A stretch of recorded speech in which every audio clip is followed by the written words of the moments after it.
Θα πάει με τα αγαπημένα του παπούτσια, σέρνοντας την ασήκωτη του τσάντα, ακούγοντας μουσική, γεμάτη περιέργεια για τον κόσμο. Θα πάει μιλώντας με τις φίλες της, εισπρώχνοντας τους φίλους του, πάντα κρατώντας την μπάλα του, αργά, χωρίς να βιάζεται, ή τρέχοντας γιατί έχει αργήσει.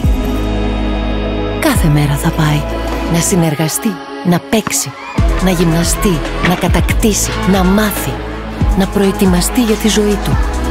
Σε ένα σχολείο που θέλει να πάει. Σε ένα σχολείο όπως του αξίζει. Γι' αυτό η Αλφα-Μπανκ, η Eurobank, η Εθνική Τράπεζα και η Πειραιώς ενώνουν δυνάμεις για την ανακαίνιση και αναβάθμιση δημόσιων σχολείων σε όλη τη χώρα. Είναι η μεγαλύτερη πρωτοβουλία εταιρικής κοινωνικής ευθύνης ύψους 400 εκατομμυρίων ευρώ. Είμαστε εκεί που ξεκινάει το μέλλον.